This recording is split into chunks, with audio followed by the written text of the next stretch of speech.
Bom, gente, antes da gente entrar no assunto da aula de hoje, é, é, a minha estratégia é de sempre corrigir a atividade depois que a gente entrega, né? Então, na semana passada, nossa aula foi assíncrona, né? Onde vocês tinham tempo para finalizar a atividade 2. A atividade 2 que na verdade era composta por parte A e parte B. A parte A era palavras cruzadas, né? E a parte B era aquele quadro que tinha que ser preenchido. Então vamos dar uma passada rápida, né, nessas questões, tá? Pra gente fechar essa atividade 2, tá bom? Bom, eu vou compartilhar a tela aqui com vocês para que a gente possa ter acesso à atividade.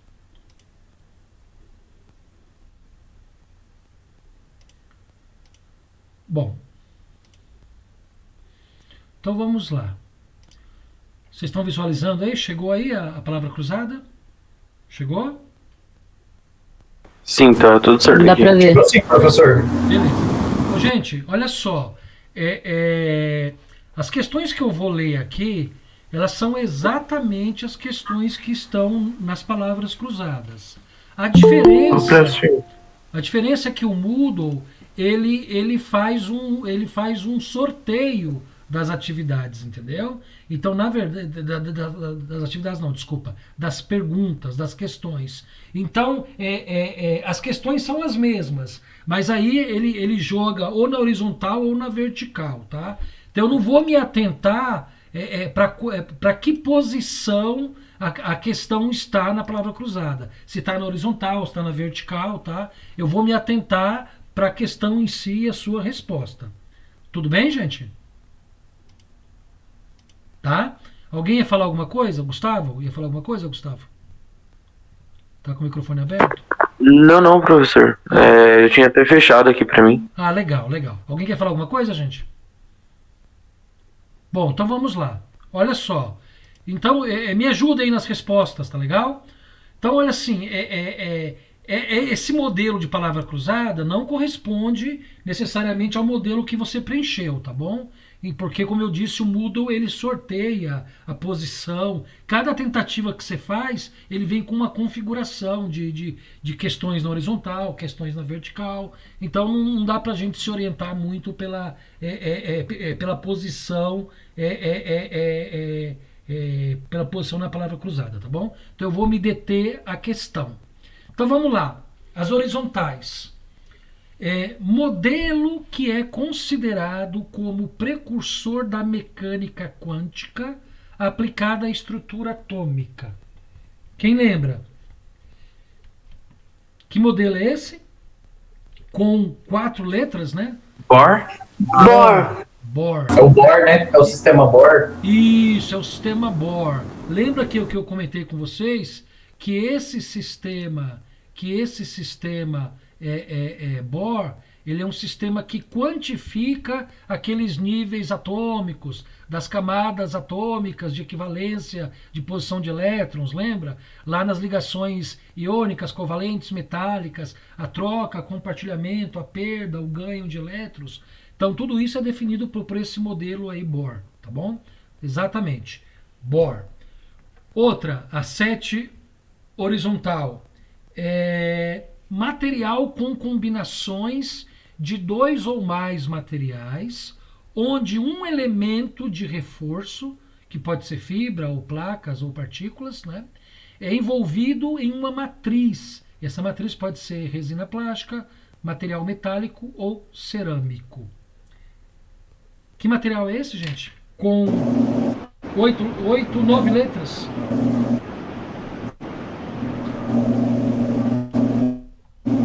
Hein? Compósito. Pode falar, pode falar. Compósito. Compósito. Isso aí, Breno. Compósito. No singular, por quê? Ó? No singular, porque olha a pergunta, material, né? Então, se tivesse materiais, né? Ou se tivesse categoria de materiais, tá? Aí seria no plural, mas como a pergunta aqui está no singular, então é compósito. Perfeito. Outra, a 11, horizontal. Material com substâncias naturais ou sintéticas toleradas de forma transitória ou permanente pelos diversos tecidos que constituem o organismo humano. Que tipo de material é esse? Com quantas letras? Vamos ver aqui. 1, 2, 3, 4, 5, 6, 7, 8, 9, 10, 11, 12 letras. Que tipo de material é Eu esse? coloquei biomateriais, professor. Isso, biomateriais, né? Ô, gente, a chave era o seguinte, ó, tolerada de forma transitória ou permanente pelos tecidos que constituem o organismo humano, né?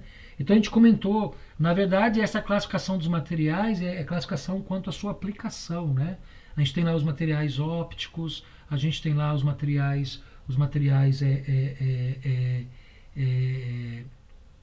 refratários, a gente tem uma série de outros materiais e, consequentemente, também aí os biomateriais com aplicação aí no organismo humano. Tá bom?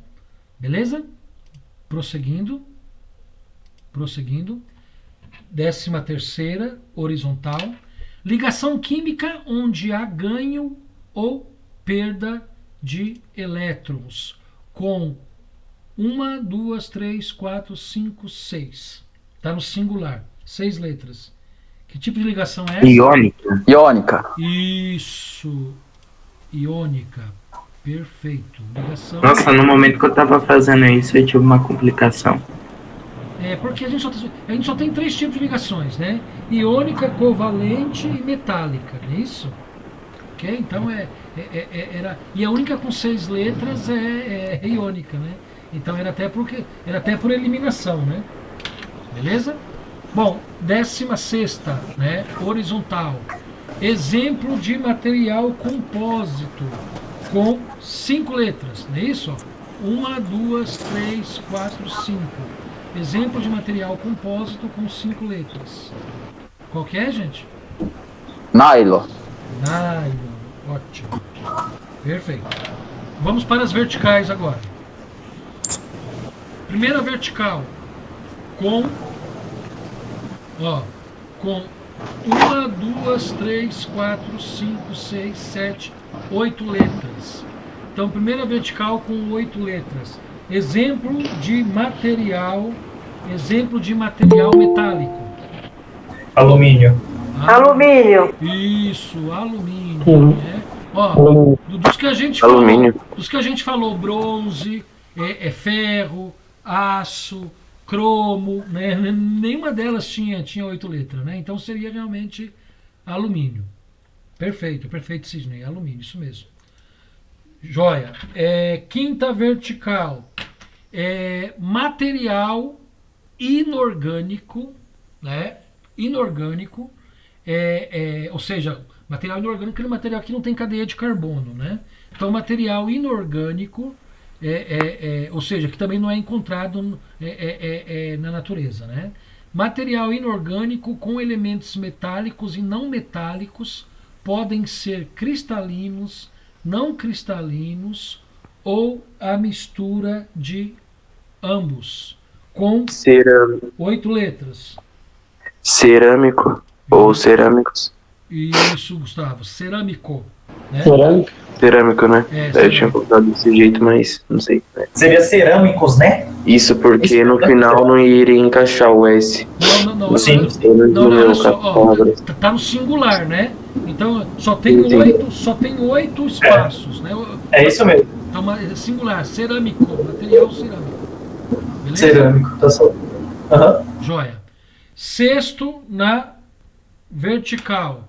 Conceito químico que caracteriza-se por perda, ganho de elétrons e ainda por compartilhamento. Qual que é esse conceito químico, gente? Que pode perder, ganhar ou compartilhar elétrons. Ligação. Ligação. Isso, Juliana. Ligação, professor? Isso, exatamente. Anselmo, Juliana. Gustavo, Sidney, ligação, tá? Então o conceito químico aí é ligação com 7 letras. Perfeito. Oitavo, na vertical. Material, tá vendo? Material, então singular, né?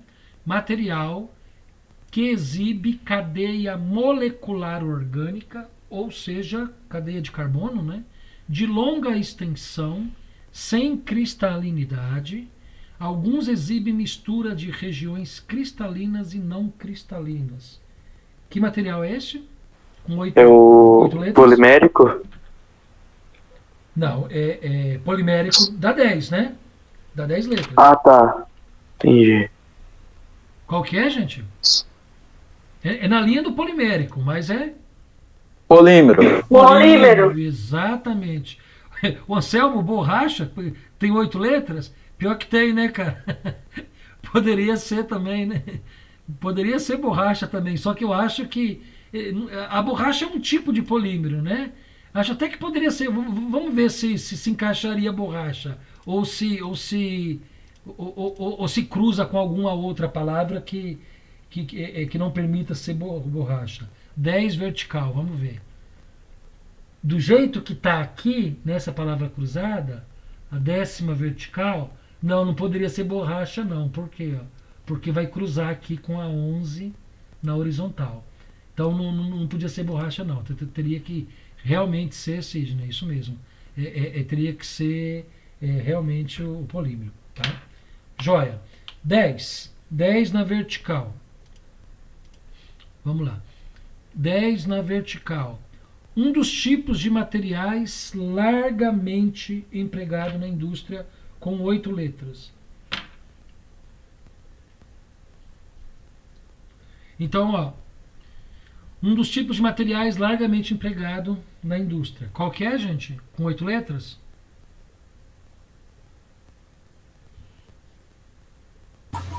Bolacha. Não. Não dá não. O Celso já falou, Celso? Já falou? Desculpa, Metálico, professor, professor? Metálico, Breno. Isso aí, Breno. Ah, tá. Ah, não, eu inverti. No caso, a de baixo que é borracha. Ah, tá. Sabrina, qual que você ia falar? Não, os meninos já esclareceram. Fiquei com dúvida aí, mas já conseguiu. Eu falei, caramba, mas esqueci qual era a pergunta. Aí eu fiquei perdida, mas me achei já. Legal. Tranquilo. Beleza. Agora sim, gente, ó, Isso mesmo. Quem está clamando aí por borracha, né? É isso mesmo. Exemplo de material polimérico com 8 letras. Borracha, né? Agora vai a borracha. É borracha, professor? Agora borracha, exatamente, né? Então, olha só, ó, ela é a 12ª, né?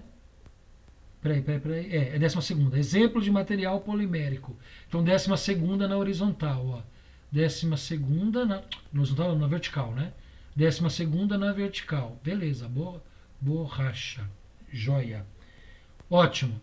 14ª na vertical.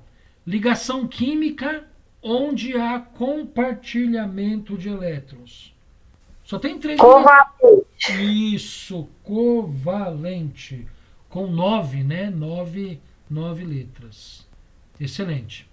E para encerrar, 16ª na vertical. Substâncias, está no plural, né? Substâncias usadas para compor tudo que está à nossa volta. Materiais. Isso aí o tempo todo a gente falou disso, né, gente? Então isso aí, esse conceito, o tempo todo a gente falou. Perfeito, materiais. Ótimo. Excelente, materiais. Tá? Gente, agora com relação a segunda questão, que era lá o preenchimento, daquela tabela, né? Deixa eu pegar ela aqui, só um instante. Então vamos lá, atividade 2, parte B. Quadro de classificação de materiais. Então olha só, ó. Alguns de vocês, deixa eu compartilhar a tela aqui. alguns de vocês esqueceram-se. Alguns de vocês esqueceram-se de responder essa primeira perguntinha aqui em cima, ó, né? Por que algumas classificações mostram apenas 3 classes de materiais e não apresenta a classe compósito? Lembram-se disso, gente? Que nós comentamos o tempo todo na aula sobre isso? Alguns esqueceram de responder essa pergunta. Então, qual seria a resposta? A resposta seria algo parecido como muitas literaturas classificam os materiais apenas como metálicos, poliméricos e cerâmicos. E cerâmicos, mas outras literaturas costumam classificar a combinação entre esses como uma 4ª classe de materiais. Ok? Alguns colocaram assim, eu acho até que eu citei essa palavra na aula, né? Porque muitos colocaram, é por convenção, adotam apenas os materiais que não combinam, excetuando as combinações que formam os compósitos. Também estava valendo e foi considerado, tá bom? O que nós temos que fazer aqui então, gente, nessa tabela? Como eu citei para vocês, essa tabela a gente não preencheu com os materiais compósitos. Então, a classe de materiais metálicos, né, metálicos, cerâmicos e poliméricos, né? Então, os elementos que compõem algumas propriedades mecânicas, alguma aplicação em produtos, estrutura dos átomos e tipo de ligação, tá bom? Então, vamos material por material, tá? Então, olha só, no caso dos materiais metálicos, né, os materiais metálicos, que é aí a principal categoria de materiais que a gente tem, no caso dos materiais metálicos, alguns elementos que compõem os materiais metálicos, a gente citou, né, muitos, né, ferro, alumínio, zinco, cobre, titânio, né? E algumas impurezas também, né? Como carbono, enxofre, nitrogênio, oxigênio, fósforo, né? Então, silício. Então a gente tem aí uma série de elementos que compõem ou que fazem parte do grupo de materiais metálicos. Propriedades mecânicas, né? Propriedades mecânicas, a gente citou algumas delas, né? Algumas propriedades mecânicas dos materiais, algumas propriedades mecânicas dos materiais metálicos. Pode ser, olha, questão da condutibilidade térmica, né? Condutibilidade elétrica, a questão da rigidez, da resistência, da ductilidade, tá? Tudo isso a gente citou em aula. Aplicações em produtos. Poxa, a gente falou isso o tempo todo, né? Em carros, em trilhos de trem, latinhas de bebida, né? As próprias próteses ortopédicas, né? Aplicação em próteses, né? Em biomateriais, né? Tampas de panela, arames, enfim, né? Estrutura dos átomos. Para os materiais metálicos, a gente sabe que os materiais metálicos eles possuem uma estrutura geralmente cúbica, né? Geralmente cúbica e que a gente chama de estrutura atômica ordenada, né? A gente até abordou isso largamente na aula, né? Tipo de ligação química. Materiais metálicos têm elétrons livres e ligação metálica, tá bom? Teve gente que explicou bastante, né? Colocou assim, elétrons espalhados pela estrutura. Acho que pegou o texto do material de apresentação sem nenhum problema, tá bom? Mas só dizer que possuía os elétrons livres na última camada, portanto tinha uma ligação metálica, né? A segunda classe, materiais cerâmicos. Os materiais cerâmicos, os elementos que o compõem, né? São os óxidos, né? Os carbetos, né? Por exemplo, óxido de silício, carbeto de silício, os nitretos, né? Como por exemplo o nitreto de silício, ou ainda as argilas, as porcelanas, né? Propriedades mecânicas. dos materiais cerâmicos. Eles são muito resistentes, alta rigidez. Lembra disso? Não deformam. Ou seja, lembra que a gente falou se a gente esticar uma xícara, por exemplo, de café, essa xícara ela não vai se deformar, ela vai quebrar, porque ela vai estourar, porque é um material com alta rigidez e consequente fragilidade, né? Material inerte, o que é um material inerte? É um material que não reage com o meio, né, com o meio ambiente. Então ele não enferruja, ele não oxida, né? Não é bom condutor de eletricidade nem condutor de temperatura, né? Aí exemplos de aplicação em produtos, né? Em xícaras, né? De certa forma utensílios domésticos, né? Em velas automotivas. E aí eu falei também da aplicação em ferramentas de corte, né? Falei lá das ferramentas de corte que são aplicadas em materiais cerâmicos. Estrutura dos átomos são os chamados elétrons presos à estrutura, né? Enquanto que os materiais metálicos, os elétrons são livres, né? Nos materiais cerâmicos, a estrutura dos átomos caracteriza-se pelo fato de ter elétrons presos à estrutura. E ligação iônica, né? Que é justamente um não metálico mais um metálico. Tá? E por último, os materiais poliméricos, né? Os elementos que compõem. Os materiais poliméricos são materiais orgânicos, né? Então são materiais aí compostos orgânicos de carbono, né? Hidrogênio, nitrogênio, oxigênio, né? Propriedades mecânicas dos poliméricos. Baixa rigidez, ou seja, ele tem alta deformação, né? A maioria dos polímeros tem uma altíssima deformação. Baixa resistência, né? Baixa densidade, são leves, materiais leves, né? Baixa temperatura de fusão, quer dizer, se a gente quiser transformá-lo, aquecê-lo, né? Em baixa temperatura a gente consegue, né? E são materiais inertes também, ou seja, são materiais que não reagem com o meio, não oxidam. Aí exemplos, a gente citou, né, até no vídeo que vocês viram, que eu disponibilizei, as pulseiras, né, borracha em geral e plásticos em geral. Né.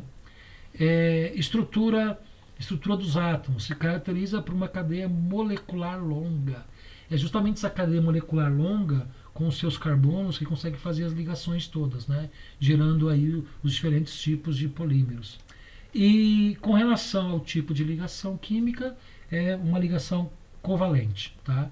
Não permite assim a condução, né? não tem boa condutibilidade térmica e também apresenta alta tenacidade, tá bom? Então era basicamente isso. Quem respondeu algo nessa linha, tá? Sem problema, era mais ou menos esse padrão de resposta, tá bom? Tudo bem, gente? Perfeito?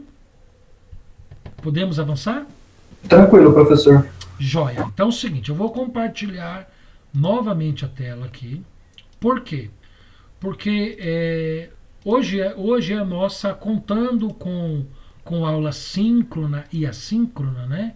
Hoje é a nossa 7ª aula, ok? Olha só, 7ª aula, hein, gente? Já a gente está na metade do semestre, né? Então, nessa 7ª aula, nós vamos falar a respeito de imperfeições cristalinas, tá? Então eu quero aí uns 50 minutos falar com vocês um pouquinho sobre isso, tá bom? Então esse assunto já está aqui no Moodle. Deixa eu colocar aqui deixa eu colocar o perfil de vocês aqui. Ó, deixa eu mudar para o perfil. Vocês estão vendo minha tela, então, né? Então, gente. Sim, professor, tranquilo. Beleza. Então vamos lá. Eu vou compartilhar aqui. Eu tô com a tela compartilhada. Eu mudei para o perfil de estudante, tá vendo? Então eu estou vendo exatamente a visão que vocês têm, tá? Bom, aqui, gente, olha só. Então nós temos lá, ó, terceiro tópico, imperfeições cristalinas. Então tem um material aqui que vocês podem baixar, tá? E tem atividade para hoje, para semana que vem, né? Que no final da aula eu explico, tá? Então, clicando aqui, vocês vão ter acesso a esse PDF aqui, a esse material, tá bom? Que é o material de imperfeições cristalinas fala um pouquinho de solução sólida, introdução a ácidos ferrofundidos, mas o carro-chefe aqui é a questão de imperfeições cristalinas, tá bom? Bom, então vamos lá, gente. Gente, é o seguinte, quando a gente fala em imperfeições cristalinas, nós estamos falando de um mundo imperfeito, né? De um mundo imperfeito. Por quê? Porque o mundo, ele é da imperfeição, né? Me permitam filosofar um pouco aqui, né?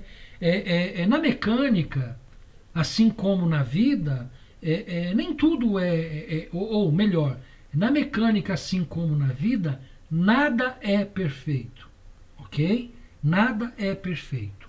E trazendo para a mecânica, os processos mecânicos e, sobretudo, o que nos interessa na nossa disciplina, os processos de obtenção de materiais, os processos de caracterização de materiais, os processos de identificação de propriedades dos materiais, que é o que nos interessa, eles também não são perfeitos. E isso gera uma imperfeição nos átomos que compõem o material. Então, os arranjos moleculares que compõem os materiais, eles apresentam algumas falhas, eles apresentam alguns erros, eles apresentam algumas irregularidades. Vocês lembram lá da aula passada que nós falamos de estruturas cristalinas? Estão lembrados? Lembram disso? Alguém se manifeste aí. Eu lembro. Lembra? Vocês lembram? Lembro. Lembram quais eram as 3 principais estruturas cristalinas que os materiais de construção mecânica utilizam? Ou se encaixam? Ou estão contidos? Não lembro. Eu tenho anotado aqui, Puxa professor. a anotação aí, puxa a anotação. Cristais compactos, sistemáticos, cúbicos. Cristais compactos, sistemáticos, hexagonal. É o que eu escrevi aqui, que eu tinha pegado lá no PDF. E aí o outro? E 3. são 3, eu não tô achando o terceiro. Não, então, Acho que eu não cheguei a copiar. não, então vamos lá, vamos recapitular. Estrutura CCC é cúbico de corpo centrado, por isso CCC, cúbico de corpo centrado. A segunda estrutura, CFC, cúbico de face centrado. A terceira estrutura, HC, hexagonal compacto. E a gente comentou na aula que cerca de 90% dos elementos metálicos apresentam essas estruturas, apresentam uma ou outra dessas 3 estruturas, tá? Ou seja, ou é CCC, ou é CFC, ou é HC, beleza? E 100% dos elementos que apresentam essas 3 estruturas, a maioria, cerca de 52%, são com estrutura CCC ou CFC. O que eu quero dizer com isso? Eu quero dizer o seguinte, que as imperfeições cristalinas, elas estão presentes nas estruturas CCC, nas estruturas CFC, nas estruturas HC para materiais metálicos, que é o que nós vamos estudar. Beleza? Então, olha só, ele fala aqui, ó, por defeito, por imperfeição ou por defeito cristalino, designamos uma irregularidade na rede cristalina, ou onde uma ou mais de suas dimensões é da ordem de um diâmetro atômico. Deixa eu traduzir isso aqui, né? Quando nós estudamos na aula passada as estruturas, né? Nas estruturas, deixa eu abrir aqui o artigo, o material da aula passada, para a gente conseguir visualizar isso de uma forma mais didática. Olha só. Então, na aula passada, a gente visualizou essas estruturas, está aqui no material da aula passada. Então, olha só, ó, essas estruturas, olha isso aqui, ó. Perceba aqui essa estrutura cristalina CCC, né? Essa no canto superior esquerdo meu aqui, né? Então, cada bolinha dessa aqui significa um átomo da estrutura, ok? Tá? Lembrando bem que o átomo é a menor unidade da matéria, não é isso? Inicialmente indivisível, mas comprovadamente hoje divisível entre prótons, entre núcleo e elétrons. Dentro do núcleo tá os prótons e nêutrons, tá? Então, a estrutura é isso aqui, olha, o reticulado ou a grade de átomos que compõem a estrutura é essa representação aqui. Então, quando a definição aqui diz, olha, que imperfeições ou defeitos cristalinos ocorre quando há uma irregularidade na rede cristalina, é isso aqui, ó. Então, o que nós temos aqui, ó? Nós temos essa rede cristalina aqui, ó, cada átomo num vértice bonitinho. Toda vez que tiver algum erro nessa estrutura aqui, nessa rede, isso caracteriza uma imperfeição ou um defeito cristalino, ok? A gente vai avançar um pouquinho mais isso, tá? A classificação de imperfeições cristalinas é realizada com frequência de acordo com a geometria e a dimensão do defeito. Olha que interessante então, gente. Então, na verdade, quando a gente perceber alguma imperfeição nessa estrutura, essa imperfeição, essa falha, ou esse erro, né, esse defeito, ele vai ser apresentado, ele vai ser caracterizado ou pela forma, pela geometria que se apresenta esse erro, e ainda também com relação ao tamanho desse erro, tamanho do defeito. Então, geometria e dimensão do defeito é muito importante para a gente poder classificar que tipo de erro, que tipo de imperfeição nós temos na estrutura do material. Tá bom? Agora, uma coisa importante, né, gente? Nós estamos falando, lembra-se na aula passada que a gente comentou que uma aresta de uma célula de ferro, a temperatura ambiente é de ordem de 0,287 nanômetro. A gente comentou sobre isso na aula passada. Gente, nanômetro é 10 elevado a nona, né? 10 elevado a menos 9 metros. Ou seja, é o milímetro vezes 10 a menos 6, é um micron, tá? Então nós estamos tratando, gente, de algo muito pequeno, de algo lá na nona casa do metro e na sexta casa do milímetro. Então realmente é algo muito pequeno que a olho nu não é possível identificar. Então todas essas análises que nós vamos comentar nesses minutos aqui na aula de hoje são todas análises microscópicas, ok? Todas análises que são desenvolvidas em microscópio, certo? Tá? Tal é o grau de grandeza que esses átomos apresentam, na ordem de 10 a menos 9 metros, tá bom? Tá, ok? Então é importante essa consciência. Nada do que nós vamos estar falando aqui é visível ao olho nu. São conceitos químicos, são conceitos de laboratórios realmente, né? Então são conceitos ópticos, né? Que a gente precisa aumentar aí 500 vezes, 3.000 vezes para poder enxergar tudo isso, tá bom? Bom, e aí, gente, olha que bacana isso aqui, ó. Imperfeições cristalinas. Todo cristal exibe defeito. Todo cristal, quer dizer, toda célula unitária do material produz defeitos. E, gente, eu comecei esse assunto falando que o mundo é imperfeito, né?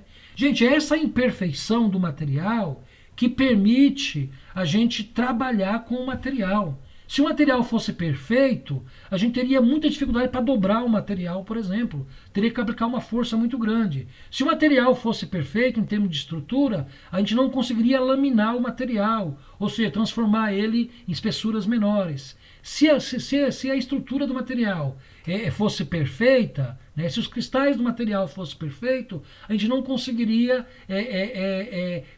transformar o material em fios, porque ele teria uma ductilidade gigante que a gente não conseguiria transformar em fios. Então, as imperfeições cristalinas no material, embora esse nome imperfeições, são muito benéficas. São muito benéficas por quê? Porque é a partir dessas imperfeições que se quebra a resistência do material, de tal forma que a gente consiga trabalhar, né? Me permitam de novo comparar aqui com a vida, né? Me permita de novo extrapolar isso para a vida, né? Imagine se todos nós fôssemos perfeitos, né? Imagine um mundo perfeito, onde o ser humano é perfeito, ninguém erra, ninguém falha, é todo mundo candidato a anjo, não é? Então o grande prazer da vida é a gente estar em constante processo de evolução, a gente está melhorando, a gente está buscando ser melhor um dia após o outro, a gente ter a capacidade de compreender o outro, a gente olhar para o outro e verificar que o outro tem falhas e precisa corrigir, precisa melhorar, precisa evoluir, né? Então, voltando agora, né, para o mundo dos materiais, é isso. Os materiais são imperfeitos. E que bom que são imperfeitos, porque são essas imperfeições na sua rede cristalina, nos seus átomos, né, no seu arranjo atômico, são essas imperfeições que permitem a gente trabalhar um pouco melhor com esses materiais. Tá bom? Então, por isso que ele fala aqui, ó, todo cristal, todo átomo exibe defeitos. Legal. Quantidade e tipos de imperfeições depende da forma que o cristal foi formado. Opa, isso aqui é interessante, viu, gente? Depende da forma que o átomo do metal foi formado. Vamos segurar essa informação, porque daqui a pouco a gente vai ver que a gente pode ter basicamente 3 tipos de cristal, de formação cristalina, ok? Três momentos que há uma formação cristalina, 3 momentos na vida do material que ele vai ter o seu átomo configurado, o seu cristal configurado, tá? E a grande sacada da gente estudar essas imperfeições dos materiais é porque, gente, os defeitos modificam o comportamento dos materiais. O comportamento dos materiais é fundamental para a gente entender a aplicação desses materiais, tá? Não sei se, acho que já na próxima aula nós vamos estudar um pouquinho de propriedades mecânicas dos materiais. Por quê? Porque esses defeitos, eles modificam o comportamento do material. Esse comportamento, seja ele mecânico, elétrico, químico e óptico, né? Então, a partir dessas imperfeições cristalinas, a gente pode ter diferentes comportamentos ou diferentes características ou diferentes propriedades mecânicas dos materiais. E é claro, né? E é claro, como diz lá a primeira sentença, todo cristal ou toda célula exibe defeitos, tá? Toda célula, todo cristal exibe defeito. Tá legal? Aí ele fala aqui, ó, o tipo e o número de defeitos depende do material, do meio ambiente e das circunstâncias sob as quais o cristal é processado ou formado. Vamos lá falar um pouquinho disso. Então, o tipo de defeito, o tipo de imperfeição e a quantidade de imperfeição depende do material, claro, cada material tem uma composição, né? A gente tem um material metálico, é muito diferente do material polimérico, né? Você tem as condições ambientais, as condições que o material vai atuar, né? Seja ela temperatura, pressão, umidade, né? E você tem também as circunstâncias sobre as quais o cristal é formado. Então vamos lá. Eu disse para vocês que nós temos basicamente 3 momentos de formação de cristais, tá? Eu não vou entrar em detalhes, mais para frente eu vou falar no curso, vou falar um pouco mais sobre isso, mas é assim, pelo menos nós temos 3 momentos de formação de cristais. Por exemplo, cristais nos materiais metálicos, né? Por exemplo, no momento da extração do minério, a gente tem lá uma formação específica dos cristais, né? A gente tem um outro segundo momento, que é o processo de obtenção do material, né? Por exemplo, o ferro e o aço vêm do mesmo minério, né? Vêm do mesmo minério, mas são obtidos em momentos diferentes do processo siderúrgico. Então, esse momento de obtenção, no processo de obtenção do material por meio siderúrgico, né, ele é também um momento onde o cristal é processado. E um terceiro momento que o cristal é processado por aquecimento, por endurecimento dos grãos, né, é no momento de tratamento térmico. Vocês terão uma disciplina, acho que me parece no segundo semestre, que vai que vai falar de tratamento térmico. Basicamente, o que é o tratamento térmico? É a melhoria das propriedades dos materiais metálicos. Então, se eu tenho um material metálico que ele está muito quebradiço, né, para uma determinada aplicação, eu preciso de um material mais resistente ao risco, ao choque, a gente vai passar por um tratamento térmico. Então, gente, basicamente, são esses 3 momentos de formação. Professor, desculpa te interromper, seria praticamente uma... você endurecer o metal para um determinado, vamos dizer assim, um determinado uso mais específico, correto? Sim, também. Eu não digo só endurecer, eu digo você dotar o material de alguma propriedade que você precisa. Por que eu digo que não é só endurecer? A gente tem um tratamento térmico chamado revenimento, por exemplo, tá? Que ele recozimento, que ele é basicamente um alívio de tensões, ele é uma redução da resistência do material, né? Resistência interna. Então, nem sempre o tratamento térmico é para aumentar a resistência ou aumentar a dureza, tá bom? Mas ele sempre tem como objetivo mudar a propriedade. Então, o tratamento térmico, gente, é assim: eu tenho um material excelente, mas que ele não me apresenta uma propriedade importante que eu preciso. Então, eu uso o tratamento térmico para poder obter essa propriedade tão importante que eu preciso. Bom? Então, é assim, joia. Então, são 3 momentos, então, gente, importantes da formação dos cristais, né? Então, olha, o momento da extração do minério, o momento do processo de obtenção, né? E o momento de melhoria de alguma propriedade através de um tratamento térmico, tá bom? Mas é muito importante, né? Graças a Deus que os materiais apresentam imperfeições, ainda bem. Por quê? Porque são essas imperfeições que permitem esse material ser trabalhado, né? Imagine um material perfeito para a gente dobrar o material, impossível, né? Porque a sua resistência, o nível de dureza desse material seria gigante, que a gente não conseguiria fazer essa dobra, tá? Bom, estruturas cristalinas surgem por meio de transformações.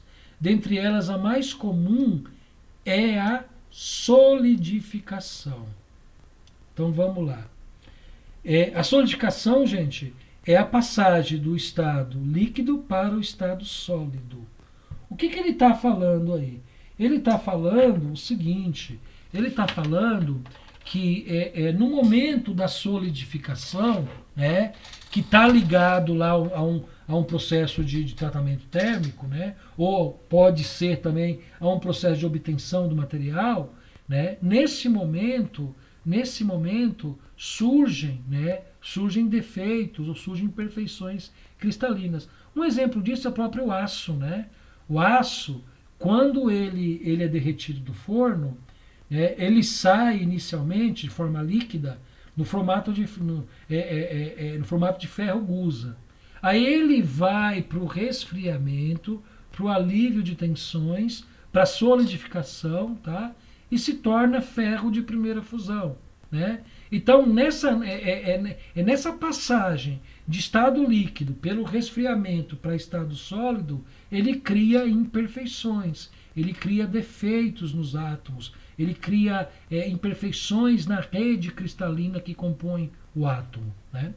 Também, como eu disse, no tratamento térmico, olha, nucleação de uma nova fase, né? Ou seja, quando a gente aquece um material a uma alta temperatura e ele adquire um nível maior de dureza, representado lá pelo tamanho do grão do átomo, né? Toda vez que a gente aquece o material, né, microscopicamente ele fica agitado, né? E nesse agito os grãos se deslocam, os grãos que compõem a estrutura atômica do material se desloca. E aí eles formam núcleos, né? Ou seja, aumenta o tamanho do grão, né? Então esse movimento provocado aí pelo aumento da temperatura também é um momento aí que surge, né, essas imperfeições cristalinas, esses erros aí, esses defeitos dos cristais atômicos, tá? Aí aqui mostra, né, olha, mostra um átomo e os seus cristais, né? Na verdade isso aqui é uma célula unitária, tá? Então essa célula unitária, como ele diz aqui, ó, são pequenos grupos de átomos que formam padrões de repetição na estrutura. Isso aqui eu vou pular, tá bom? Bom, então olha só, gente. Isso aqui é muito importante, tá? Isso aqui é bastante importante. Nós temos dois tipos de estruturas, tá? Cristalinas, né? De arranjo cristalino, tá? Ou seja, como os átomos se arranjam nas suas estruturas CCC, CFC e HC. Então são dois modelos de arranjo, né? São chamados aqui do nosso lado esquerdo a letra A, né? Os policristalinos, tá? E a letra B, os monocristalinos. Qual a diferença? Na letra B, que são os monocristalinos, então perceba que a estrutura dos átomos é uma única, né? É uma repetição, né? É um mesmo átomo, né? Um ao lado do outro, sem alternância, né? Já na figura A aqui, os policristalinos, vocês percebem que cada conjunto de átomos aqui, né? Ou cada contorno, depois a gente vai ver essa palavrinha, cada contorno aqui, ó, apresenta uma configuração diferente de átomo, né? Seja ele na quantidade ou seja ele na posição, tá? Então, nós podemos ter materiais com estruturas atômicas monocristalinos ou materiais com estruturas atômicas policristalinas. Acho que ele apresenta aqui na sequência. Ele fala, ó, aqui ele fala do alumínio, tá vendo? Ó, alumínio. Gente, isso aqui é claro que é ampliando 3.000 vezes a superfície, tá? Quando a gente olha um alumínio, a gente não consegue ver essas manchas aqui, não. Então isso aqui é a partir da ampliação, né? Então, o alumínio é um tipo de material que tem uma estrutura atômica policristalina, né? Então, o que é a monocristalina? Apresenta a mesma estrutura cristalina em toda a extensão do material, sem interrupções. É exatamente isso, né? Ó, a mesma configuração no material, sem falha, sem interrupção, né? E a estrutura policristalina, né? É constituído de vários cristais ou grãos. É isso aqui mesmo, né?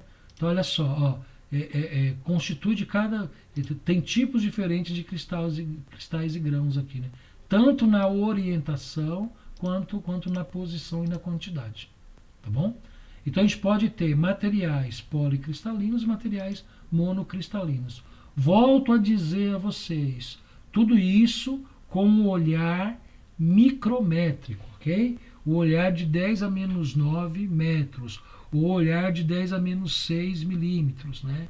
Então é algo nanométrico, impossível de se ver a olho nu, tá bom? Bom, e aí tem também, gente, uma ideia de contorno de grão. O que é o contorno de grão? São regiões separando cristais de diferentes orientações, né? Então, só há contorno de grão em material policristalino, ok? Então, nesse tipo de material aqui, ó, há o contorno de grão. O que é o contorno de grão? É justamente a região que limita, né? Deixa eu colocar no pente aqui para vocês para mostrar. Ó. Então, o que é o contorno do grão? O contorno do grão é exatamente o contorno, como o próprio nome diz, né? A delimitação da orientação do átomo policristalino. Espera aí, deixa eu dar um print aqui, para que eu possa exemplificar aqui para vocês melhor o contorno de grão.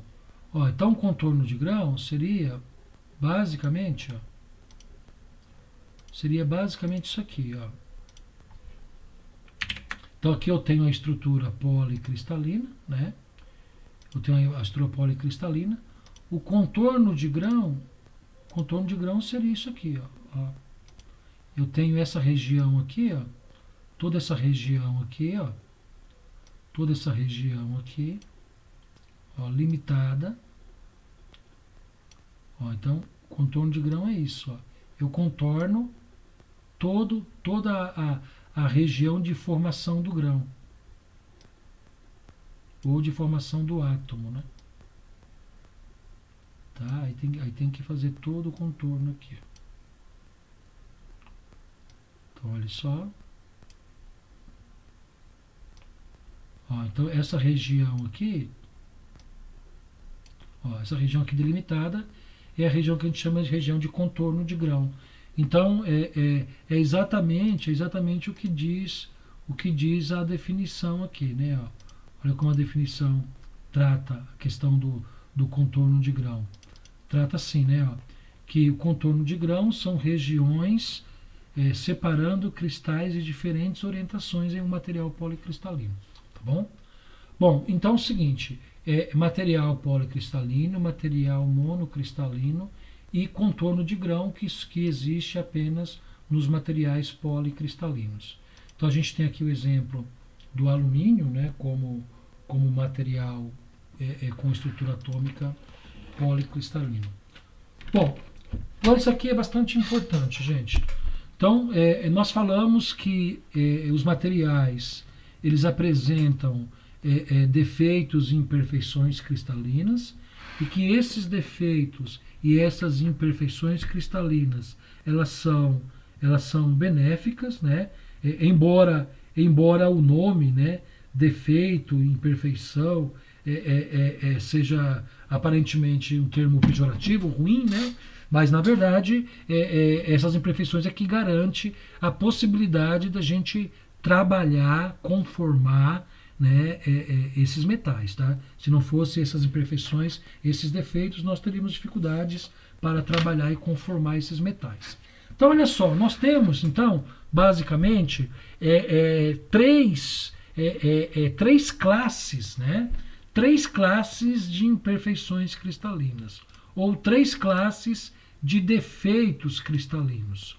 Então, quais são essas classes, né? É o que a gente chama de pontual, né? Imperfeições pontuais, imperfeições de superfície, imperfeições de linha. Tem literaturas que tratam isso diferente, tá? Mas na nossa literatura aqui, que é do Callister, né? Tecnologia dos Materiais, o nosso livro-texto aqui do nosso curso, eu não tenho aqui a bibliografia, é do Callister, né? Então é um livro que é um livro extremamente conhecido, um livro extremamente utilizado na área de materiais. É esse aqui, ó. Tá vendo? Então, ó, é Callister Júnior, né? É o livro de 2012. Então, segundo o Callister, realmente esses materiais, com relação à sua estrutura ou imperfeição cristalina, né, vai ter a sua classificação de imperfeição nessas três classes, nessas três categorias. Então a gente pode ter as imperfeições pontuais, as imperfeições de superfície e as imperfeições de linha, tá?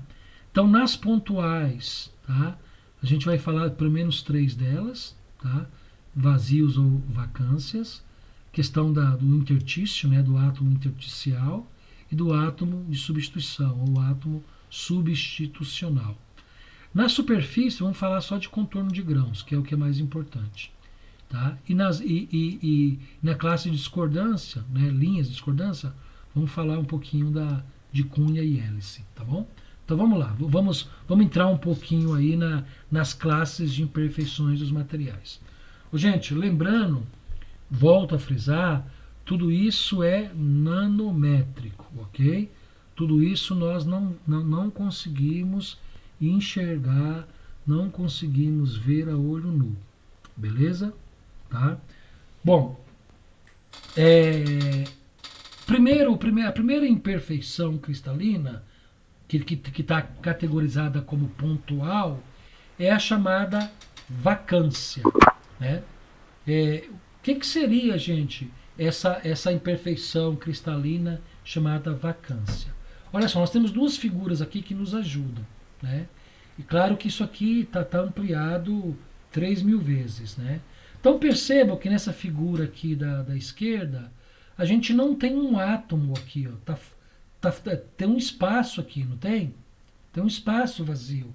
Nesse espaço vazio, há falta de um átomo. Ok? Há falta de um átomo. Perceba que nessa figura aqui da direita, né, também super ampliado, né, também há uma falha aqui, tá vendo? Ó, há um espaço aqui que não está sendo ocupado. Né? Como que acontece isso? Ó, aqui diz, ó, que acontece quando da formação, da solidificação dos cristais. E aí é muito interessante porque quem trabalha com fundição, quem trabalha com aciaria, quem trabalha com alto forno, uma das variáveis que tem que controlar no forno é justamente lá para controlar a vacância, né? Ou seja, a ausência de átomo no espaço da rede cristalina. Tá? Então, graficamente, a gente identifica dessa forma. Falta um átomo aqui na estrutura. Professor, e o que isso acarreta? Isso acarreta uma série de problemas nas propriedades dos materiais, ok? Então, por isso que é importante esse controle aí dessas imperfeições, né? É tal coisa, né, gente? Eu disse para vocês o seguinte, né? Que os materiais serem imperfeitos é bom, né? Então me permita filosofar novamente, né? As pessoas não são perfeitas, né? Mas não dá para o cara ser um corrupto, né? Ser desonesto, né? Então aí realmente a sociedade paga um preço muito grande. Trazendo agora para o mundo dos materiais, é isso aí, o material ele tem que ser imperfeito, mas a gente tem que controlar essa imperfeição. Então, por exemplo, a vacância. A vacância é uma das imperfeições que a gente tem que controlar. Professor, como é que controla isso? Controla isso durante o processo de fabricação, entre aspas, né? Processo de obtenção desse metal. Tá bom? Beleza? Professor, Oi. como o senhor deu uma breve pausa, então o André Macedo, ele teve que sair da aula por alguns motivos técnicos. Se eu não me engano, ele está indo para casa dele agora, voltando do serviço. E ele disse que vai tentar pegar o finalzinho da aula. Tudo bem? Ele estava na aula, teve que sair agora. Ele acabou de sair, ele tinha avisado para mim antes da aula que talvez não iria conseguir assistir toda a aula. Tudo bem? Tranquilo. Só deixa eu anotar aqui, porque se ele não aparecer, eu registro lá que ele esteve na aula. Tá, André Macedo, perfeito. Então, gente, defeito é bom, né? Se tratando dos materiais, né? Imperfeições cristalinas é boa, né? Só que precisa controlar, tá bom? Então é isso que no processo de obtenção dos materiais em forno a gente faz, controla esse vazio, essa vacância na estrutura do material, tá? Bom, uma outra imperfeição cristalina é o que a gente chama de átomo substitucional, né? O que é esse substitucional? Como o próprio nome diz, né? Uma molécula de átomo substitui a outra. E com isso, nem sempre essas moléculas têm a mesma dimensão. Gente, a gente está falando nanométrico, tá bom? Então nem sempre tem o mesmo tamanho, né? E aí, quando não tem o mesmo tamanho, gera distorção, né? Gera distorção na rede. Olha aqui como vocês estão vendo, ó. A rede anterior, ó, essa rede aqui está alinhadinha, né? Está alinhadinha, né? Deixa eu pegar aqui da aula passada, ó. Então olha só, olha a rede da aula passada.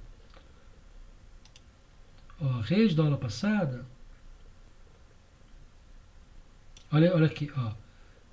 Perfeitinha, tá vendo? Um cubo certinho, né? Sem nenhum tipo de distorção. Já quando há essa substituição de uma molécula de átomo por outra, né? Ou o átomo substitucional, vem de substituição, né? Olha o que acontece, né? Esses átomos mais escuros aqui. Eles apresentam tamanho maior que o átomo original, ou que a molécula original. Então, ocorre distorção na rede, tá? A rede fica distorcida. E aí ele fala o seguinte, ó, que para que não haja distorção na rede, a diferença máxima de tamanho entre um átomo que é substituído, uma molécula que é substituída e a outra que substitui, não pode passar de 15%. Caso contrário, ocorre essa distorção mesmo, tá bom? Mas também tem como controlar isso, tá? Também tem como controlar isso no processo de fundição, de obtenção em forno, tá bom? Bom, então a gente tem lá o átomo, substitucional, que vem de substituto, né? E a gente tem o átomo intersticial, que vem de interstício, né? Interstício, né, gente, quer dizer cavidade, quer dizer espaço, né? Quer dizer lacuna, né? Então, o que acontece com esse átomo intersticial? Então, esse átomo intersticial, ele entra entre o espaço de um átomo e outro. Então, olha só, estão olhando aqui, ó, entre um átomo e outro, ele entra aqui nesse espaço, né? Então, ao ele entrar nesse espaço, né, entre um átomo e outro, né, ele se comporta como um átomo extra, né? Ou seja, né, ele é um átomo que para o equilíbrio molecular, ele não poderia existir, mas ele entra aqui provocando uma certa distorção também na estrutura, né, na estrutura cristalina, né? Porque geralmente, olha que interessante, porque geralmente o átomo que entra aqui nesse espaço, ele é maior que o espaço, né? Claro, nanométrico, né? Mas ele é maior que o espaço, gerando então essa distorção, tá? Bom, aí o seguinte... Aí ele acaba interferindo, né, professor, no caso? Ele acaba interferindo, por quê? Porque ele distorce a rede cristalina, né? Uhum. Então ele distorce o arranjo molecular, né? E aí, se ele for se ele não for tão maior que o espaço que ele ocupa, que o interstício que ele ocupa, então, entre aspas, o prejuízo não é tão grande. Agora, se o tamanho do grão dele for muito maior do que o espaço, aí ele gera alguns desconfortos. Por isso que, mais para frente, então também tem que vocês vão ver, muito essa palavra, controle do tamanho do grão, Por quê? Controlando o tamanho do grão, você evita problemas de interstício e você também evita problemas de átomo substitucional, né? Tudo isso gera no material defeitos que ficam fora de controle. Bom? Entendi. Bom, mais um defeito aqui. Agora esse defeito não é mais naquela categoria de pontual, né? Não é mais defeitos pontuais. É defeito de linha, né? Então, qual que é esse defeito de linha? Então vamos lá. Esse defeito de linha é o chamado defeito de cunha, né? O que tem esse defeito de cunha? O que gera? Na verdade, gente, os átomos, eles quando são submetidos a alta temperatura, quando eles são submetidos a um processo de conformação, por exemplo, né? Conformação mecânica, como uma laminação, como uma extrusão, né? Como um superaquecimento, por exemplo, né? Eles se movimentam, né? Eles fazem um movimento. E esse movimento é um movimento num único sentido, né? Então, o que acontece quando um átomo, representado aqui pela letrinha B, ele faz um movimento diferente dos demais átomos? Ele cria o que a gente chama, né, de discordância, né? Ou seja, ele gera também um desarranjo, né? Ele gera também uma alteração, né? Uma alteração no reticulado, uma alteração na estrutura da rede, né? que é prejudicial aí, para as propriedades do material, tá bom? Então, a discordância em cunha é quando o material, uma vez agitado a altas temperaturas, ele se desloca em sentido contrário dos demais átomos, tá? Acho que por último aqui, penúltimo. A gente tem aqui, olha, também um outro defeito, né, de cristalino, uma outra imperfeição cristalina, também no grupo das linhas, né, imperfeições cristalinas classificadas como defeitos de linha, que são os defeitos em hélice, né? Então, o que o defeito de hélice faz, né? Ele provoca, né, gente? Olha só aqui a distorção que ele provoca na rede. Tá vendo? Ó? Então, ele cria o que a gente chama de degrau de escorregamento, né? Ele cria realmente um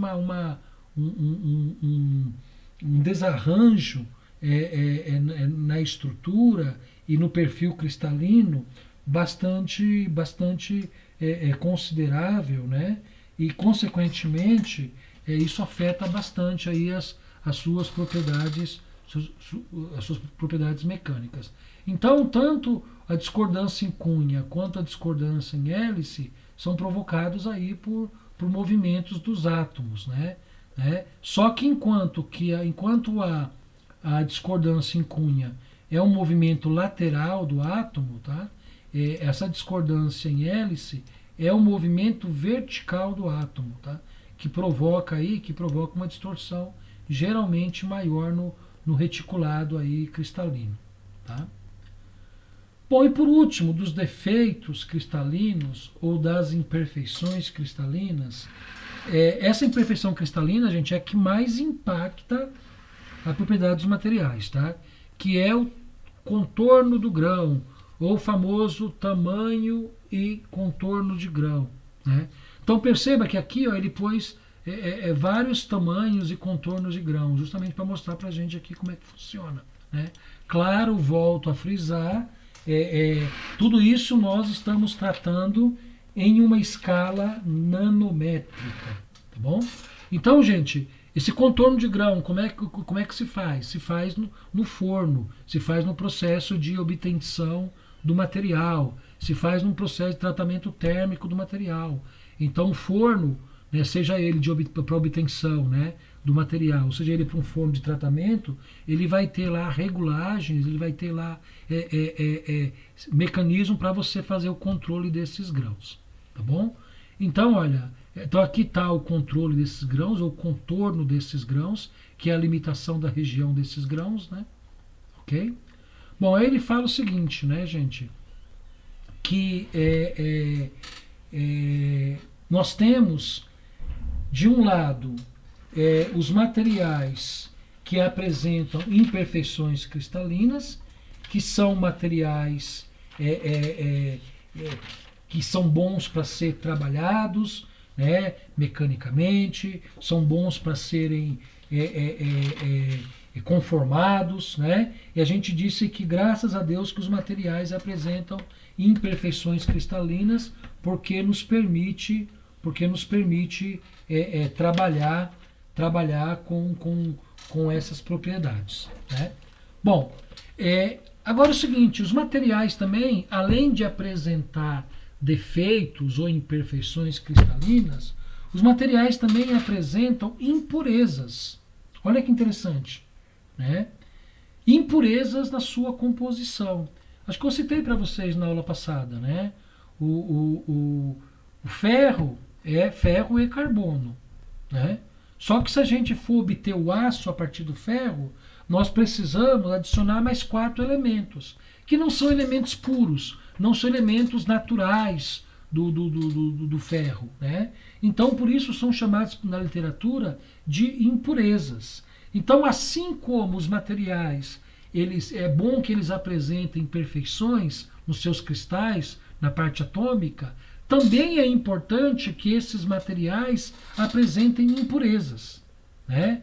Essas impurezas, elas, embora provoquem defeitos pontuais, mas elas também nos permitem obter propriedades melhores, né? Porque essas impurezas, elas formam verdadeiras ligas, né, metálicas, que nos permite, né, adicionar um ou outro metal justamente para obter propriedades melhores.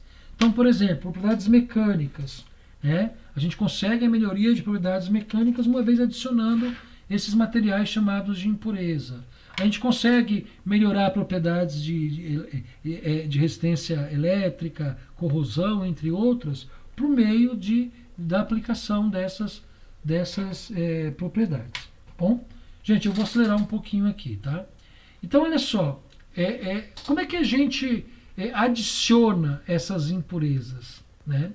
Em que momento, né? Em que momento, né? Novamente, o processo de obtenção dos materiais é um momento muito importante e crucial, né? E crucial para a adição dessas impurezas ou chamadas elementos ligas, tá? E aí, gente, ó, esses elementos, né? Eles são adicionados intencionalmente, né? Então a gente adiciona intencionalmente. Para quê? Para aumentar a resistência mecânica, para aumentar a resistência à corrosão, para aumentar a capacidade de condutibilidade elétrica, né? Então, por exemplo, o cromo no aço. O cromo no aço, o cromo que é uma impureza, é adicionado intencionalmente para aumentar a resistência à corrosão, né?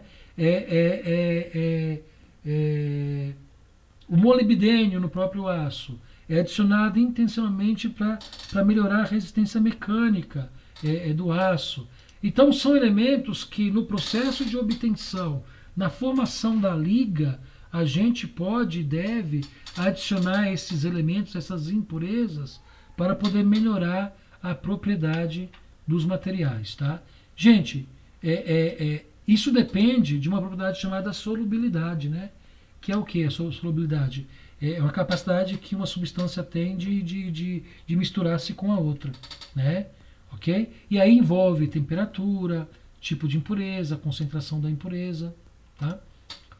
Bom, aqui tem exemplos muito bacanas, tá? Muito legais mesmo sobre a adição de elementos de impureza para melhorar as propriedades dos materiais. Então, por exemplo, latão, gente, o latão a gente sabe que é zinco e cobre, uma liga de zinco e cobre, né? Só que a gente tem até 38% de zinco no cobre, tá? Então, boa parte é cobre, mas a gente tem um percentual de zinco para formar a liga de latão, né? Embora o zinco seja considerado como impureza, ele permite algumas propriedades muito interessantes no latão. O bronze é um outro caso também, né? O bronze, olha, ele apresenta aí, ó, ele apresenta como elemento principal o cobre, né? Mas até 10%, né,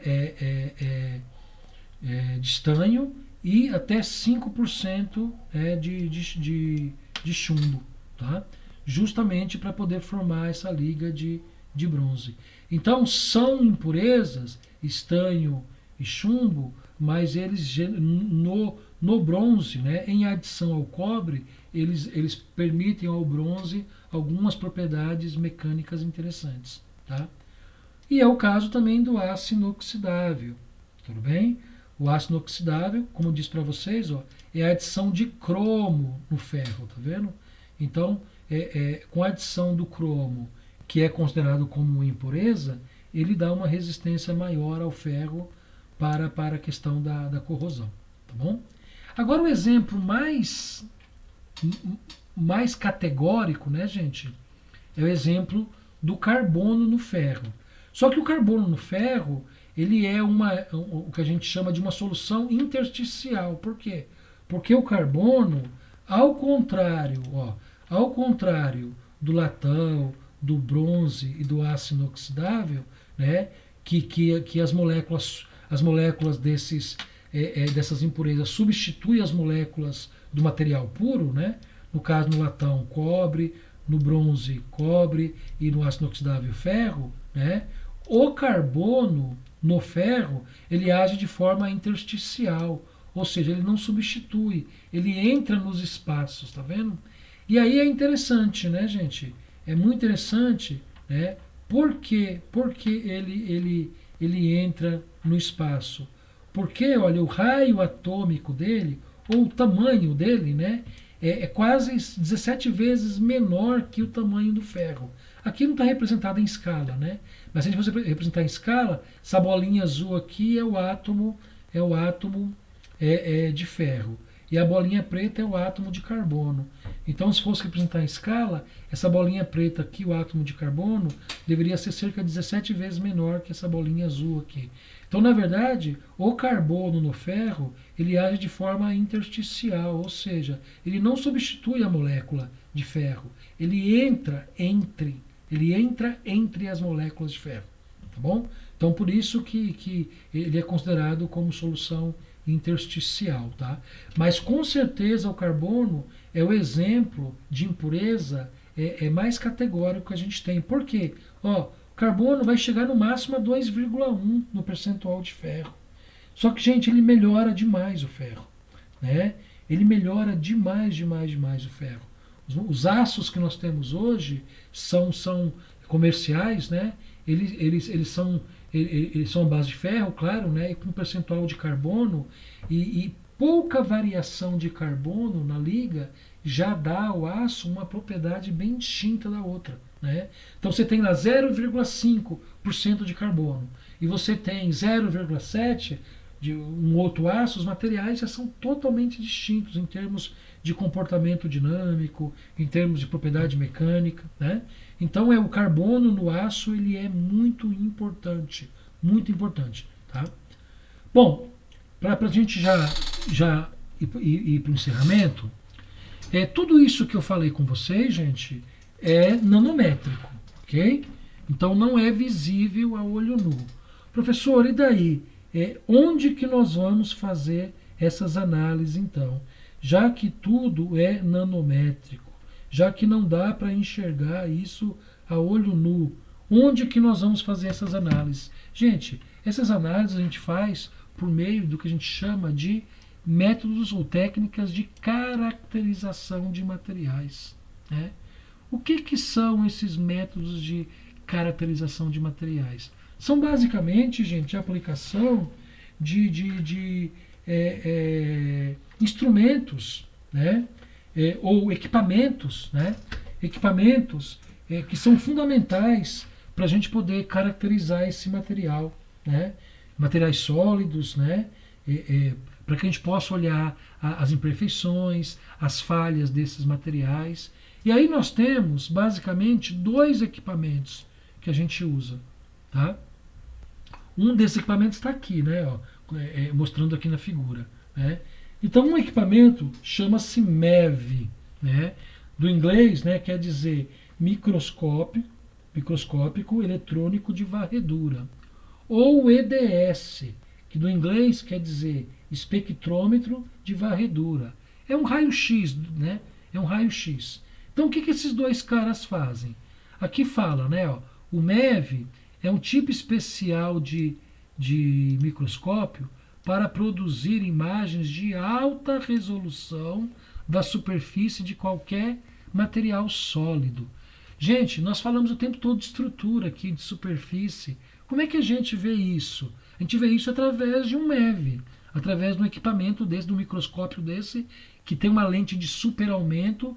Ele tira imagens, ele produz fotografias, entre aspas, né, da superfície do material, e essas fotografias servem para a gente analisar a estrutura dos materiais. Aliás, é por meio desse material, por meio desse equipamento, que a gente identifica laboratorialmente, né, em laboratórios, que a gente identifica todas essas falhas, todas as imperfeições cristalinas, é por meio desse equipamento, né, através dessas imagens que são obtidas da superfície do material. Então ele fala aqui, ó, devido à maneira como as imagens são criadas, imagens de MEV têm uma aparência tridimensional, característica, e tem sido útil para avaliar as estruturas e topografia superficial de uma dada amostra. Então, gente, são fotos, né? São imagens muito realistas, muito bem coloridas, né? Que permite a gente identificar a superfície do material. Olha um exemplo aqui, ó. Um exemplo. Tá vendo? Então, são imagens que permitem a gente olhar a superfície do material com um pouco mais de detalhes. Gente, para vocês terem ideia, imagens que podem chegar até 3.000 vezes, né, em escala de ampliação, tá bom? Até 3.000 vezes, tá? E, gente, e o EDS? Enquanto que o MEV, ele é uma imagem, ele tira uma fotografia, a gente até brinca que o MEV é uma grande máquina fotográfica com altíssima resolução, né? O EDS, né, ou espectrômetro de varredura, raio-x, como o próprio nome diz, ele é um raio-x, né? Então ele determina com precisão a composição química de qualquer material sólido. Olha que interessante, né? Então é um equipamento que define com precisão a composição química do material. Então essa tela aqui, ó, ela dá um exemplo disso, né? Ela mostra um MEV, né, uma varredura aqui da superfície, e mostra também aqui a composição química do material, né? Tá vendo? Aqui ele identifica o canto inferior esquerdo aqui, né? Ó. Espectrômetro químico, né? Quantidade de elementos que há na liga, e aqui ele identifica os elementos que estão presentes no material, né? É claro, gente, que tudo isso é computadorizado, né? Então esses equipamentos eles são ligados em computadores, com softwares que fazem essas análises. Bom? Professor, seria a tabela periódica, né? Só pelo formato, né? Exatamente. Aqui embaixo é a tabela periódica. Só pelo formato dela é a tabela periódica. O que o software faz? Ele localiza os elementos que compõem o material e já te dá a classificação na tabela periódica. Que família que classe nível atômico, etc. Entendeu? Interessante. Então, gente, tudo isso é software, né? Tudo isso é software, nada disso é braçal, né? Tudo isso é software. Aí ele mostra aqui, tá vendo? Umas imagens, né? Ó, umas imagens deixa eu aumentar aqui, ó. Ó, tudo isso no MEV a gente consegue ver, ó. Claro, por meio de comparação de padrões, né? Ó, aqui ele está dizendo que é uma superfície com corrosão. Aqui ele fala que os grãos estão... esse material foi quebrado, foi fraturado. Quando há fratura, os grãos se quebram. Tá vendo? Ó, aumento de 100 vezes, ó. 100 vezes tem essa falha aqui. Aumentou 2.000 vezes, ó. Olha o tamanho da falha que aparece. Né? Tudo isso é feito no MEV. Né? Ó, problema de inclusão, né? Ou seja, problema aqui da composição do material. Numa ampliação aqui que foi feita. Ó, porosidade no material. Né? Que mais aqui, ó? Olha a corrosão em um tubo estrutural, tá vendo? Ó? Cristais de cloreto de sódio, né? Ó, fratura no anel de borracha, olha que interessante. Tudo isso microscópico, tá vendo? Então, olho nu a gente não ia ver. Então, isso aqui é um polímero, então o microscópio identificou uma ruptura na estrutura do anel aqui, né? Tá? Que mais aqui, ó? Que mais? Ó, então ele mostra um problema aqui de inclusão, né? Que é também um problema de defeito cristalino, né? Então ampliação aqui, né? Aqui também, ó, identificou aqui uma certa inclusão, tá? Bom, e aqui, gente, ele mostra um pouquinho, né? Como é que se faz isso, né? Técnica de caracterização do material, né? Então, ó, faz a preparação da amostra, que é esse material de vidro aqui, né? Faz uma pequena usinagem nele para poder prepará-lo para análise, né? Faz a preparação, né? Ele está pronto, faz o ataque, né? Do produto para poder visualizar a superfície aqui no software, tá? Então aqui mostra um pouquinho aí o processo aí de caracterização desse material. Vocês vão fazer isso no terceiro semestre no laboratório de materiais que nós temos na escola, tá? Se Deus quiser, se Deus quiser mesmo, estaremos lá, né, próximos. Bom, aí mostra aqui uma ampliação de 40 vezes, uma ampliação de 400 vezes. Lembrando bem que esses MEVs pode chegar até 3.000 vezes, tá bom? Bom, essa tela aqui, gente, eu quero deixar para falar dela na próxima aula, tá? É uma tela muito importante e nós já estamos com um horário bem avançado, então eu não vou ter tempo para falar dessa tela. Mas eu quero começar a aula que vem falando dessa tela, tá bom? E aí eu falo um pouquinho dessa imagem aqui também, tá? Essa imagem aqui que é um processo de usinagem, tá legal? Então, só recapitulando, o que nós vimos hoje? Nós vimos o conceito de imperfeições cristalinas, nós vimos o conceito de materiais monocristalinos e policristalinos, né? O que nós vimos mais? Nós vimos a classificação desses defeitos, dessas imperfeições cristalinas. Nós vimos como a gente identificar essas estruturas e imperfeições através do MEV, né, microscópico de varredura, e nós vimos também através do EDS, né, que é o espectrômetro de varredura, o famoso raio-x, tá?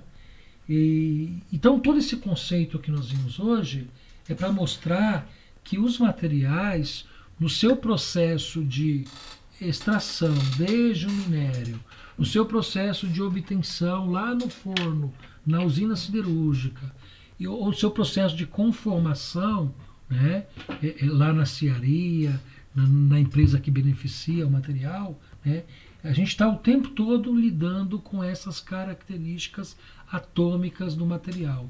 E essas características elas interferem diretamente nas propriedades mecânicas e justamente na aplicação desses materiais. Tá? Bom, o que nós vamos fazer? O que vocês irão fazer? Aqui no Moodle, no capítulo 3, tem lá atividade 3. Então vocês vão clicar aqui, ó, atividade 3. Vocês vão baixar esse questionário. Ok, ó, estou baixando aqui com vocês. Ó, esse questionário, ele tem 8 questões, tá, do que nós vimos em aula hoje. Tá legal? Minha sugestão, eu faria esse questionário já, né? Assim que terminar a aula aqui, uns 20 minutinhos vocês fazem o questionário. Porque tá tudo fresquinho, tá? Foram coisas e conceitos que a gente acabou de comentar na aula.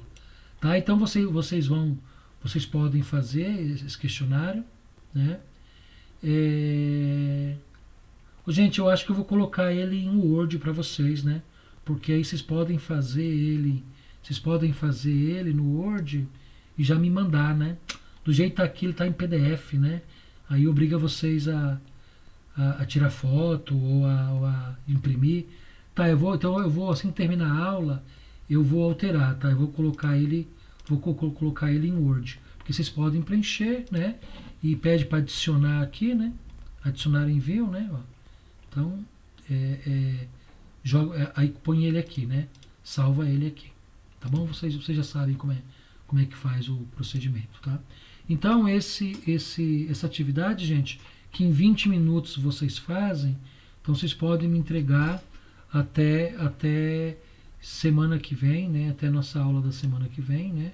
Até 1 minuto antes da gente começar a aula. Então, até as 19h59 da semana que vem, dia 17, tá? Bom, aí dia 17, nossa aula, ela é síncrona, de novo, né? Ao vivo. Aí eu vou falar sobre classificação de ferrofundidos e dos aços, tá?